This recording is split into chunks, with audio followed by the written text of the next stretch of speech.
Mesdames et messieurs, bienvenue à ce nouvel épisode des Miracles et Profils. Obéir à la prophétie de Santa Claus est l'objectif ultime de la communauté missionnaire chrétienne internationale pendant la phase 3 de notre ministère. L'église de Douala, après la croisade de jeûne et de prière, a été bénie par l'école de la connaissance et du service de Dieu spécial chargée des évangélistes et des gagnants d'âmes, dirigée par notre missionnaire au Mali, le pasteur Jean-François Edogué. Toujours pendant cette session, plusieurs étudiants ont été totalement transformés. Ils étaient des peureux, ils sont devenus des évangélistes ardueux, pleins d'assurance. Et l'un d'eux, Arsène Kweka, a prêché l'évangile en 400 maisons en moins d'un mois. Nous allons écouter son histoire et ses aventures. Bonne émission.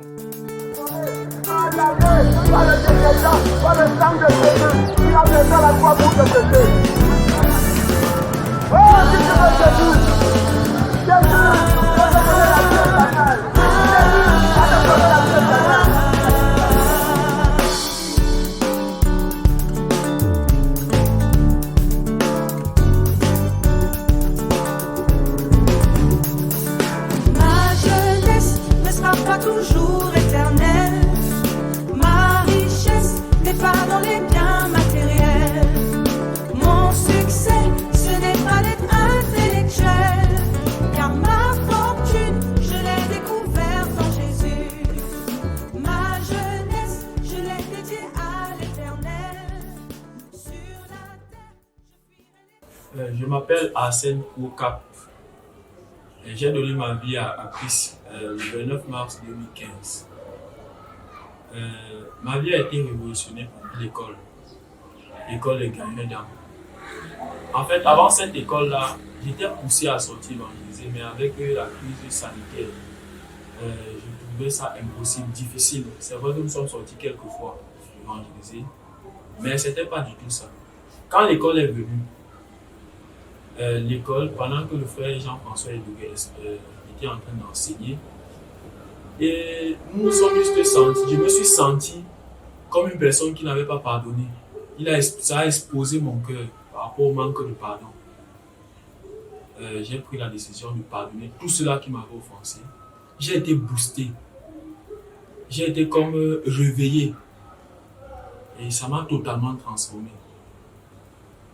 Quand on a commencé, il nous a donné un petit devoir de 20 personnes atteintes. C'était pas évident, hein? 20 personnes en un jour, c'était pas évident. Nous sommes sortis, nous avons prêché, j'étais avec une sœur Diane. Nous avons prêché peut-être à 38 personnes. Nous étions déjà fatigués, nous sommes assis quelque part. Et puis, elle nous a dit, voilà 2 personnes quelque part là. Allons-y, nous sommes allés leur voir, nous avons prêché. Nous avons prêché à 41 personnes, nous sommes très contents. Nous sommes revenus le lendemain, contents d'avoir obéi. Mais ne sachant pas qu'on devait nous donner un autre travail, aller prêcher à 100 personnes désormais. Nous avons vu la tâche était grande, passant de 20 personnes à 100 personnes.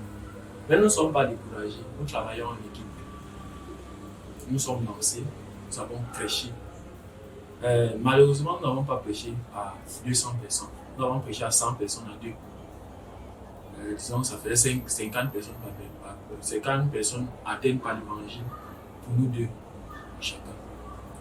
Bon, après ça, quand le cours s'est achevé, on a prié pour la Pentecôte et tout. On nous a dit que désormais, chacun devait prêcher à 1000 personnes. Vraiment, c'était un gros choc, c'était pas évident. Mais nous avons pris le coup, nous sommes lancés dans l'opération. Je me suis retrouvé en train de prendre le micro, frère, dans les carrefours. Prêcher à des personnes, prêchant. Et le Seigneur était au contrôle, je ne me contrôlais plus. Je prêchais avec elle. Nous avons prêché, et quand nous sommes sortis à 2, le premier, nous avons prêché à près de 2000 personnes. Quand nous sommes sortis à 3, nous avons prêché à plus de 1600 personnes. En fait, notre équipe, nous étions 3. Pendant l'opération d'atteinte à 1000 personnes, nous avons atteint plus de 5000 personnes à 3. Et ensuite est venue l'opération de 100 maisons. Au début de l'opération de 100 maisons, nous étions une équipe de 5 personnes, nous sortions prêcher. Mais malheureusement, nous atteignions 5 maisons, 2 maisons, 4 maisons. C'était pas facile. Nous posions la question de savoir comment est-ce qu'on va atteindre les 100 maisons. Mais une fois, pendant que j'étais en train dans ma rencontre dynamique quotidienne, en équipe, j'étais dans ma chambre, je l'ai pris encore dynamique quotidienne. Le Seigneur m'appelait à traîner, à emmener l'équipe que je dirigeais, à prêcher à 100 maisons réellement. Quand on s'est lancé, on a commencé à prêcher. C'est comme ça qu'une fois, on a commencé à atteindre 40 maisons. 40 maisons, deuxième fois. Ainsi de suite. Et pendant une de mes transactions avec le Seigneur, j'ai eu à cœur de donner particulièrement 500 maisons au Seigneur. Cela a tout changé le coup. En 2 semaines, frère, je me suis lancé sur le terrain. J'ai commencé à prêcher, nous prêchions en équipe. Le plus petit d'entre nous atteint au moins 100 maisons. Dans notre équipe, nous avons une équipe de 5 personnes. Au moins 100. Celui qui n'avait rien fait avait au moins 109 maisons, je veux dire. À un moment donné, je sortais le matin, je venais me reposer, je sortais le soir pour pouvoir atteindre 401 maisons, avec près de 22 à 23 maisons ouvertes. J'étais totalement boosté à cause de l'alliance que j'ai faite avec le Seigneur de lui donner 500 maisons. C'est ça qui motivait mon travail. Et je travaillais dur. Donc voilà un peu ce qui s'est passé sur le terrain par rapport à l'école. Frère, je ne recevais pas les dons avant l'école. Je n'avais pas de dons que je recevais, on ne me faisait pas de dons. Mais depuis que je me suis totalement engagé à prêcher l'évangile, je reçois des dons tout le temps. Je reçois des dons, les dons de 10 000, les dons de 5 000, les dons de 2 000, les dons de 1 000 francs, ainsi de suite. Et avant l'école, si je peux revenir en arrière, je faisais dans les cours de remise à niveau à l'université et chez les particuliers à domicile. Avec la crise, je n'avais plus d'entrée financière. J'ai fait des demandes d'emploi partout. Je n'avais pas d'entrée financière, je paniquais. Mais frère, je me suis rendu compte que je peux vivre par l'évangile. Je peux vivre par cet évangile.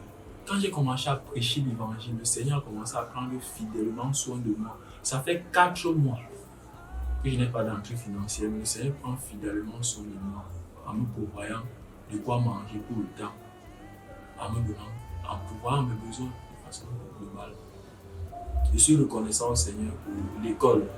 Je crois que l'école est venue à Douala pour moi, personnellement. J'ai pris ça que quand j'ai assisté au premier jour du cours, j'ai dit dans mon cœur que cette école est venue pour moi. C'est ce qui a suivi tout l'engagement et tout ce qui s'est passé. Actuellement, nous sommes en phase de consolidation. Il y a d'autres personnes que je n'ai pas rencontrées déjà pour la deuxième fois, mais dont j'ai le contact téléphonique. Nous causons par téléphone, nous n'avons pas encore été dans les maisons pour étudier. Mais il y a près de 9 maisons où je suis en train de près de 9 ou 11 ou 12, donc disons 12 maisons que je suis déjà allé pour faire le suivi sur les 22 à 23 maisons ouvertes qui n'étaient pas le passé. Les autres, c'est par téléphone.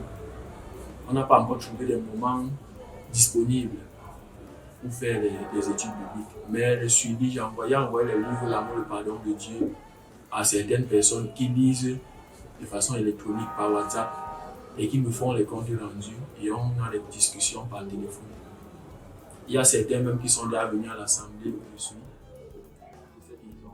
Elle n'est point tombée parce qu'elle était fondée sur le roc. Quand tu entends les paroles du Seigneur, quand on te parle de la parole de Dieu, comment est-ce que tu fais? Est-ce que tu prends cette parole? Est-ce que tu obéis? Si tu obéis, alors tu es en train de poser ta maison qui est ta vie chrétienne sur du roc. Et dans le deuxième cas, on se rend compte que la personne qui posait sa fondation n'obéissait pas à la parole de Dieu qu'il écoutait, n'est-ce pas? Il était en train de poser sa maison sur du sable. Allez, faites de toutes les nations des disciples, les baptisant au nom du Père, du Fils et du Saint-Esprit. Et nous sommes contents, nous faisons du progrès. Nous comptons sur le Seigneur pour presser de l'avant. Supplie le Seigneur de te pardonner. Je ne sais pas quelle parole de Dieu tu as désobéi. Mais prie selon que l'Esprit va te conduire à demander pardon à Dieu. pour toute désobéissance quelconque que tu as déjà eu par le passé. Et plan d'engagement devant Dieu de commencer à obéir à sa parole, afin d'avoir une vie chrétienne fondée, déposée sur une fondation solide. Prions ensemble. Seigneur, nous prions, éternel des amis, Seigneur,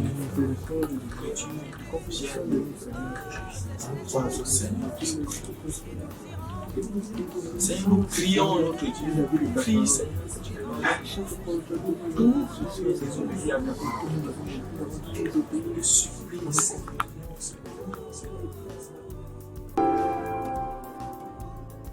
En ce qui concerne les expériences sur le terrain pendant l'évangélisation, dès les premiers jours de l'opération 1000 personnes atteintes par l'évangile, je suis allé un matin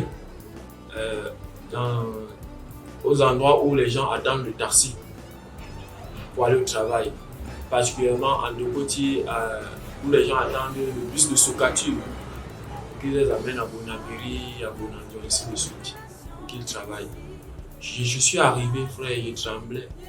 Je ne savais pas si je pouvais ouvrir la bouche. J'ai d'abord traversé tout le monde, je suis allé. J'avais la frousse. Mais dès que j'ai vu les gens entrer dans le bus partir, voilà les gens qui ratent, ils pouvaient présenter l'évangile, ça ferait que j'ai atteint plusieurs personnes. Quelque chose s'est révolté à l'intérieur de moi. Je suis revenu sur mes pas. J'ai juste commencé à distribuer les trucs et j'ai commencé à prêcher. J'ai prêché, une chose s'est cassée dans ma vie ce jour-là, la peur. La peur s'est totalement cassée dans ma vie. La peur s'est cassée dans ma vie. Aujourd'hui, je suis à même de prêcher l'évangile à n'importe qui, sans craindre quelque chose. Une autre expérience vécue sur le terrain, c'était que j'ai rencontré un homme du bataillon d'intervention rapide à qui je présentais l'évangile. C'était pas évident. Il est sorti là avec les muscles, avec son short et sa tenue des hommes de l'armée, sa tenue de sport. C'était pas évident, mais j'ai pris mon courage à moi. Je lui ai prêché l'évangile correctement. Et je pense pour ma part qu'actuellement, je peux présenter l'évangile à un homme en tenue sans problème, à cause de cette expérience.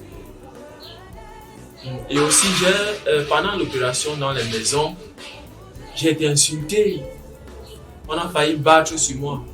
J'ai toqué par exemple la porte d'un homme. Il est sorti, il m'a dit, on a rendez-vous. Est-ce qu'on a rendez-vous? Hein? Ma fille vient me dire que vous voulez me voir. Est-ce qu'on se connaît? Est-ce qu'on a rendez-vous?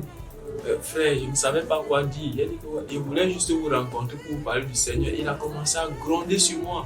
Tout ce que j'ai fait, c'est que je lui ai dit, il m'a dit qu'il était croyant et que vraiment, avant de partir, il lui a dit qu'un croyant réel, n'est-ce pas, ne refuserait pas l'évangile, ne se comporterait pas de cette manière. Mais il a voulu s'enflammer. Je suis juste allé à la maison d'à côté pour ne pas éveiller les querelles. Il y a une autre personne qui a failli aussi me battre dessus. Il m'a dit, ne passe plus chez moi. Sors, va d'ici. Je peux parler de l'évangile. Tu peux m'apprendre ce que c'est que Dieu. Hein? Tu as même quel âge? Donc des choses comme ça pour intimider et tout. Mais cela ne m'a pas intimidé parce que j'ai pris mon courage en main. Avant de partir, il lui a dit, donne ta vie à Dieu. Et il a commencé encore à s'enflammer pendant que je partais en disant qu'il me dit que je donne ma vie à Dieu, il est qui? Ainsi de suite. Mais j'avais déjà dit ce que j'avais à dire et je suis parti à la maison suivante. Donc voilà un peu des expériences vécues sur le terrain. Et il y en a plusieurs. Mais le Seigneur a été avec nous pour nous protéger sur le terrain. J'ai vécu une agression. Vers le dimanche, qui était l'avant-dernier jour de l'opération des 10 000 maisons atteintes par l'évangile. Une foule vers 21h passées, presque 22h, une foule de 10 garçons sont tombés sur moi. Je ne savais pas ce que c'était, je ne comprenais pas où ils sortaient. Ils ont pris mon porte-monnaie, ma carte nationale d'identité, ils m'ont dépouillé. Même la clé de ma chambre, ils ont pris. Mais j'ai vu ça comme une représailles de l'ennemi par rapport à mon engagement à l'évangélisation. Et cela m'a reboosté le lundi qui suivait. Je suis encore allé prêcher, frère, avec un zèle. Pour ne pas tomber dans le découragement. Mais le Seigneur a été avec moi pour me protéger ce soir-là parce qu'il y avait un garçon avec le couteau qui me tenait de côté. D'autres m'arrêtaient la chemise. D'autres me cintraient en me disant donne tout, donne tout, donne tout. Je n'ai pas résisté, j'ai juste levé les mains. J'ai dit prenez tout ce que vous pouvez prendre. Et allez-vous-en. Mais j'ai supplié même pour ma carte, mais ils ne m'ont pas donné. Ils sont allés avec. Mais gloire à Dieu, je suis en vie. C'est ce que je peux dire merci au Seigneur pour cela. Il m'a vraiment protégé. Ma vie a été précieuse à ses yeux parce que ce soir-là, je n'aurais pu passer. Le Seigneur a pris soin de moi. Et il m'a gardé. Et notre équipe a aussi été beaucoup attaquée. Pendant que nous étions violemment engagés dans l'évangélisation, il y a Inès qui est tombée malade. Il y a Merveille qui est tombée malade. Donc voilà, l'équipe a été décimée, la maladie à gauche, maladie à droite. Mais le peu nous trois qui restons, les garçons, nous avons pressé avec l'évangile. Nous n'avons pas laissé tomber jusqu'à la fin de l'opération. Nous avons tenu bon. Et les sœurs sont déjà rétablies aujourd'hui. Gloire à Dieu. Et je suis reconnaissant au Seigneur pour toutes les forces et pour toute l'équipe qui m'accompagnait dans cette grande tâche. Je ne peux que remercier le Seigneur parce que je ne suis rien. C'est grâce à lui si j'ai pu obtenir les 400 maisons atteintes par l'évangile. Amen. Après avoir écouté Arsène Kwekab, nous avons un seul mot à vous dire. Allez obéir à la prophétie de Santa Cruz, allez prêcher l'évangile. Va obéir à la prophétie de Santa Cruz et va prêcher l'évangile. Que le Seigneur vous bénisse. Bonne soirée. Et